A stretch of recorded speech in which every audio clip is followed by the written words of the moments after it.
Les amis, bienvenue, j'espère que vous allez tous très bien, très content de vous retrouver pour ce nouvel épisode de Coty Mondial. Ça fait quelques jours, mais on se retrouve avec une sacrée rencontre à analyser. La victoire de l'Argentine de Léo Messi et de Julián Álvarez, auteur d'un doublé. Cette victoire qui porte l'Albiceleste en finale de Coupe du Monde, 8 ans après celle de 2014. L'Argentine aura une revanche que Luka Modric et les Croates n'auront pas. Le débrief rapide de ce match, c'est de dire que la meilleure équipe a gagné et assez nettement. Non seulement ça, mais l'Argentine a sorti sans doute sa meilleure performance, sa meilleure production du mondial, alors que la Croatie, sans doute sa pire. D'un côté des Argentins plus tranchants qu'à l'accoutumée et moins en souffrance derrière dans la protection de surface. Des Croates qui non seulement ont manqué beaucoup d'incisivité, mais ça c'était un peu classique, un peu comme ce qu'on avait vu même contre le Brésil avec un seul tir cadré, mais beaucoup plus fébrile derrière. Donc ça c'est grosso modo les grandes lignes, mais peut-être qu'on peut analyser le reste bien sûr, comme d'habitude, j'ai plein d'images à vous montrer. La première chose à dire c'est que la Croatie se disposait sans ballon dans une forme de 5-4-1 qui me rappelait un peu celui du Real Madrid. À la base la Croatie c'est ce 4-3-3 bien sûr, avec l'entrejeu Brozovic, Kovacic, Modric qu'on connaît très très bien, mais sans ballon ils étaient plutôt sur une forme de 5-4-1 où il y avait une particularité assez marquante, c'était Pasalic ici, un ailier du 4-3-3 avec ballon, dans un rôle, le Valverde rôle, j'ai envie de dire, celui que jouait Fede Valverde au Real Madrid sur les saisons passées en Ligue des Champions, avec Carlo Ancelotti, sans ballon, qui se replie, qui est très très bas, avec qui se projette et qui est très très haut, ce qui permet au vrai latéral droit, Carvajal au Real Madrid, et bien sûr Juranovic pour la Croatie, d'être une forme de troisième défenseur central. Le fait d'avoir cette ligne plus fournie sur la largeur, ça permettait à la Croatie d'avoir plus de joueurs défensifs, moins d'espace à trouver pour l'Argentine, surtout parce qu'elle n'était pas si longue, elle était quand même assez dense, compacte sur la largeur, ce que les adversaires des Argentins font très bien en général, parce que l'Argentine menace pas tant que ça sur les côtés. Bref, ça c'était le plan croate sans ballon, mais la réalité c'est qu'on les a peu vus sans ballon, parce que comme d'habitude, ils monopolisent le ballon, mais de la possession surtout défensive, un peu neutralisante, latéralisante, mais neutralisante pour l'adversaire. La réalité c'est que, bon là on le voit, c'est une phase un peu classique de possession croate à la 13e minute de jeu. Brozovic ici, souvent ça se jouait pour la Croatie, ça se jouait souvent dans cette zone, entre la ligne médiane et cette zone du terrain à peu près, avec pas beaucoup d'appels vraiment dans la profondeur, pas beaucoup de choses qui se sont passées grosso modo dans le dernier tiers, un petit peu mieux avec l'entrée de Petkovic, mais c'était sans doute trop tard. Bon, ça c'est ce qui manquait véritablement à la Croatie. L'Argentine du coup était plutôt ok avec ce rapport de force, ce qui me surprenait dans une certaine mesure, parce que l'Argentine c'était la troisième nation avec le plus de possession par match jusqu'alors, 62%, un truc comme ça, derrière juste l'Espagne et l'Angleterre. On le voit, avant le 1-0, ils sont réduits à 42% de possession. Mais je trouve qu'on a vu du coup une Argentine qui était assez flexible, plus que ce que j'imaginais potentiellement. Alors j'avais pas fait de prono sur ce match, j'avais pas eu le temps de le faire, mais même si moi je vois l'Argentine gagnante depuis le début, mon prono il y a un mois c'était l'Argentine remporte la Coupe du Monde, contre cette Croatie j'avais peur que l'Argentine rencontre un petit peu sa kryptonite. Non seulement gagner le rapport de force de la possession ça allait être compliqué, mais en plus une équipe qui est mentalement très solide, les nerfs d'acier face à une Argentine qui peut être un peu trop émotive. Parfois je me suis dit oula, ça peut être un match-up compliqué pour eux.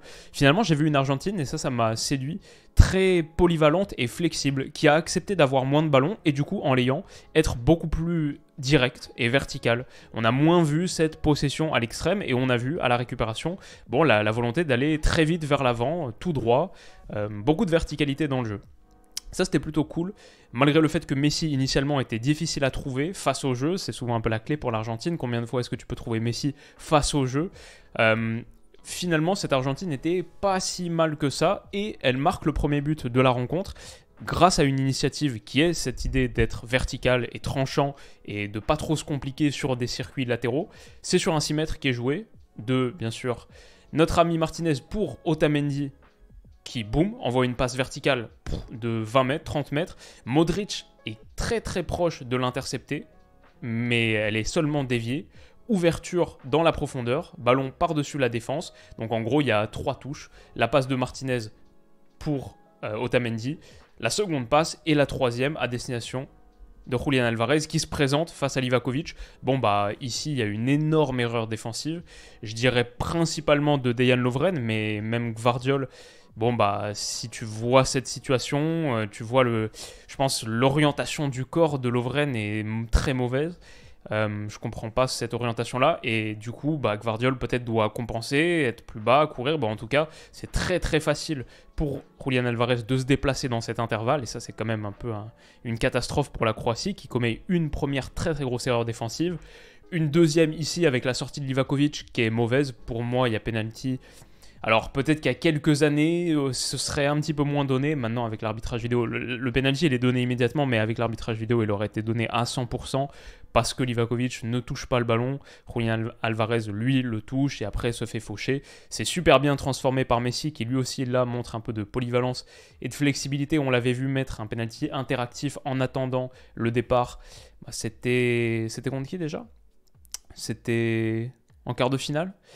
Je me souviens plus exactement, mais ce penalty interactif qui marque, il me semble, le but du 2-0 contre les Pays-Bas. Ouais, c'est contre nos pertes, il me semble. Bon, là, il l'envoie très très fort, boum, sous la barre, sans aucun souci. Et ça fait 1-0 pour l'Argentine. Rodrigo de Paul est comme souvent le premier à courir sur les lieux. L'Argentine va doubler le score quelques minutes plus tard sur un corner croate et c'est quelque chose qui est très très important sur la suite de l'action parce que moi au départ sur ce match je me disais ok, une des zones de faiblesse de la Croatie c'est les latéraux. Sosa, je pense que c'est le moins bon joueur du 11 et Juranovic, même s'il fait plutôt une bonne Coupe du Monde, surtout grâce à ce qu'il produit avec ballon, c'est percé. Derrière, moi j'ai jamais été très convaincu. Enfin disons que cette Croatie est quand même forte. Si tu dois illuminer des zones de faiblesse, je pense que c'était ces deux latéraux. Et du coup, je me dis, ouais, mais l'Argentine, est-ce qu'elle va vraiment pouvoir en profiter ? Elle qui n'a pas vraiment de joueurs de côté, de percussion, d'explosivité. C'est pas vraiment les côtés en général qu'elle exploite. Bah, encore moins peut-être avec Acuna qui était suspendu. Bah, en fait, les latéraux se sont mis en valeur de manière négative pour les Croates parce que sur un corner, sur cette transition suite à un corner, bah, on le sait, les centraux montent. Et c'est les latéraux qui comblent l'espace derrière, qui sont la sécurité. Et du coup, Lovren et Gvardiol étaient montés.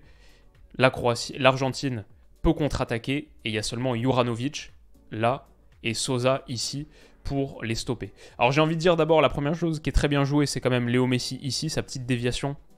Il étend la jambe, il ne peut pas contrôler, mais il la dévie juste au-delà de Marcelo Brozovic. Tout autre joueur, je me dis, c'est peut-être un petit peu de la réussite. Avec Léo Messi, on est forcément obligé de se dire que c'est intentionnel. Très très bien réalisé. Boum. Et ensuite, Julián Álvarez. Bon, bah là, il va enchaîner une course de 50 mètres et aller marquer au bout. Avec beaucoup de réussite. Avec deux énormes erreurs individuelles de Juranovic et de Sosa. Mais le truc que j'ai envie de retenir, c'est l'appel sacrifice de Nahuel Molina. Ici, vous le voyez, il est derrière Daniel Orsato. Il va enchaîner une course, boum, il est là. Et quelques secondes plus tard, il est là.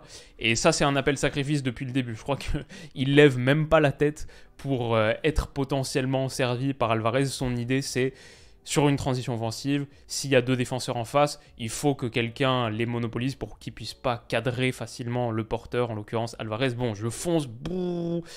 Il enclenche le turbo et l'idée c'est juste d'aller libérer évidemment cet espace pour Álvarez en monopolisant l'attention d'au moins un des deux. Et en réalité les deux vont être assez perturbés. La course de Julián Álvarez, elle n'est pas parfaite. Juranovic intervient mais contre-favorable. Puis deuxième contre-favorable avec Sosa qui est totalement en déséquilibre. L'intervention défensive elle est catastrophique. Mais voilà, Álvarez en profite. Il a le bénéfice d'avoir mener cette action à son terme, d'y avoir cru et d'avoir été tranchant, de pas trop s'être posé de questions, de pas chercher à conserver, recycler. Ça, c'est encore une fois un truc où je trouve que l'Argentine a été rémunérée, payée par rapport à son envie de jouer et d'être tranchante, d'être verticale, beaucoup moins latérale et conservatrice dans son approche que la Croatie, et où par exemple la débauche d'énergie d'un Nahuel Molina est payée aussi sur cette action. Et voilà, j'ai vu une Argentine plus flexible, et mentalement, vraiment au niveau de ce match, sur la débauche d'énergie, par rapport à des Croates qui ont vraiment été méconnaissables sur ce point. Alors que c'est une de leurs forces, la qualité athlétique et mentale, la répétition des efforts, mais aussi la capacité à s'accrocher. Je pense que vraiment que ce premier but leur a fait très mal parce que l'idée, c'était d'amener ce match, comme d'habitude, jusqu'au tir au but, ou en tout cas pas loin. Mais voilà, la Coupe du Monde de Julián Álvarez, elle mérite distinction. Ça, c'est son 3e but du mondial. Il en ajoutera un autre, donc il est le 2e meilleur buteur de la Coupe du Monde. En tout cas, il y a Mbappé et Messi maintenant qui sont à 5, et lui qui est à 4, avec d'autres, avec Giroud, il me semble. peut-être un autre. Mais voilà, Julián Álvarez, super tournoi, qui a totalement fait oublier Lautaro Martinez et son tournoi raté à lui, pour l'instant. Julián Álvarez, ouais, doublé sur cette rencontre. Le penalty provoqué aussi, que transformé par Messi, le premier but du match. Juste récompense pour un super petit joueur. Seulement 22 ans, il me semble. 21, 22, je dirais, max.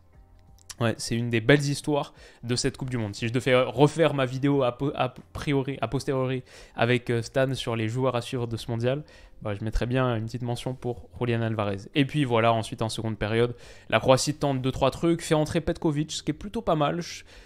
La Croatie manquait vraiment de tranchant et de qualité dans le dernier tiers, mais au moins avec Petković, elle a un gars pour tenir le ballon. Elle a touché plus de ballons dans la surface avec Petković.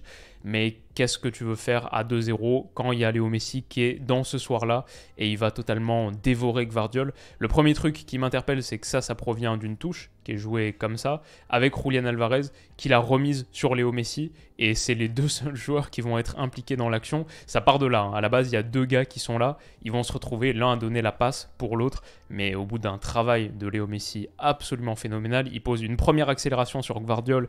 Il ne peut pas le terminer sur une accélération. Mais derrière, temporise.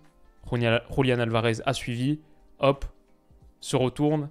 Il fait pas la même vis de paille avec la semelle en avant puis ensuite pour retourner vers l'arrière, mais il n'a pas besoin parce que son changement de direction éteint totalement ce qui est un des meilleurs défenseurs centraux du mondial, un des meilleurs défenseurs centraux de ce tournoi. Il l'a totalement dévoré. Et ensuite, j'ai envie de souligner aussi la lucidité et la justesse pour cette passe pied droit parfaitement mise en retrait, la vision, pour Julián Álvarez, qui termine facilement d'un plat du pied. Peut-être qu'on peut dire aussi Livakovic, il est un poil fautif parce que ce placement est pas top.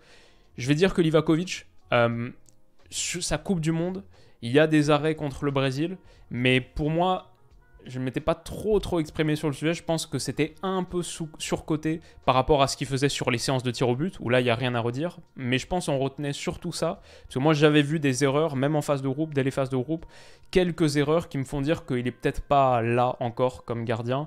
Et sur ce match, entre le penalty, ça, c'est pas l'erreur du siècle, mais il est peut-être un peu trop avancé quand même par rapport à son premier poteau. Ce qui fait qu'au moment où Álvarez reprend, il lui manque ce petit espace par rapport à sa jambe. Bon, il est encore assez jeune, il me semble, je dirais 24 ans. Alors là, c'est beaucoup plus un pari, et je devine un peu. Mais oui, disons que lui non plus n'était pas dans un très bon soir, à l'image de la plupart des défenseurs croates. Et Lovren, Sosa, Juranovic, même Gvardiol en l'occurrence. Bon, c'est ça qui signifie et qui coûte l'accession à la finale aussi pour la Croatie. Si tes 5 joueurs défensifs sont pas dans un bon soir, même si Modric était pas mal, surtout sur la première mi-temps, et d'autres, voilà, ça coûte. Et c'est une victoire totalement méritée, logique pour l'Argentine, pas grand-chose à redire. Honnêtement, ce match qui aurait pu être un peu compliqué, ils se le sont rendus très facile. 8 ans plus tard, Léo Messi rejouera une finale de Coupe du Monde après 2014. Et on peut dire que le tournant du mondial, c'est cette frappe contre le Mexique. J'ai envie de souligner plusieurs choses par rapport au parcours de l'Argentine. Déjà, où ils étaient à l'époque, quand Scaloni les reprend. 4 ans plus tard, ils ont remporté une Copa América et ils sont en finale de Coupe du Monde, à nouveau donc. Mais on peut aussi juste revenir à il y a quelques semaines, quelques jours presque. Après leur défaite inaugurale contre l'Arabie Saoudite et après 1 heure de jeu contre le Mexique où ils étaient encore à 0-0, moi comme je vous ai dit, mon prono de pré-tournoi c'était l'Argentine gagne la Coupe du Monde. Ça commençait à ressembler à une grave erreur, mais il y a cette frappe lumineuse, cet éclair de génie de Léo Messi. Et voilà, l'Argentine n'est plus qu'à une marche du Graal. C'est le tournant du mondial. Voilà pour cette analyse d'Argentine-Croatie, rapide. Bon, ça faisait un petit moment qu'on n'avait pas fait, quelques jours. J'espère que j'étais pas trop rouillé.